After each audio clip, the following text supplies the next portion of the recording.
بسم الآب والابن والروح القدس الإله الواحد آمين. من أسوأ الأمور اللي بتحصل لنا في الضيقة هي حرب وشعور اسمه التذمر وفقد الرجاء.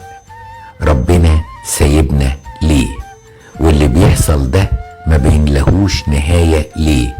وهنعمل ايه مع أولادنا لما يكبروا؟ هتكلم على نصيحتين. النصيحة الأولى قالها لنا الكتاب المقدس لما بيقول يكفي اليوم شره. اوعى تفكر في بكرة كتير لما ما يكونش في ايدك حاجة. لما يكون في ايدك فيض يا سيدي حوش، زي ما عمل يوسف في ال7 بقرات السمان، او لما حوش 7 سنين محصول ارض مصر عشان المجاعة اللي جاي.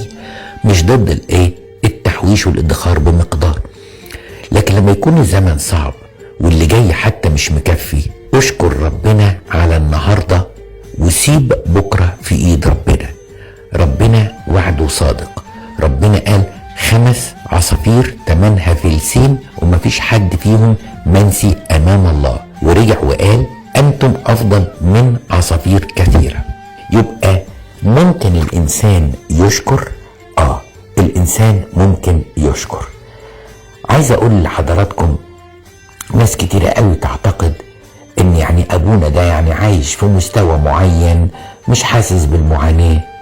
الحقيقة انا هتجاسر واقول بعض الامور الشخصية اللي ما كنتش احب احكيها ابدا، بس انا هحكي حاجة. ان انا في فترة من الفترات كان دخلي وانا كاهن 1000 جنيه في الشهر، وكانت بنتي في ثانوية عامة الدروس بتاعتها بتكلفني 1300 جنيه في الشهر، ومراتي صيدلانية تشتغل في أجزخانة بس بتشتغل ساعات قليلة عشان تقدر تتابع البنت في الثانوية العامة، فكانت بتشتغل ب4-5 ساعات في اليوم ب500 جنيه في الشهر.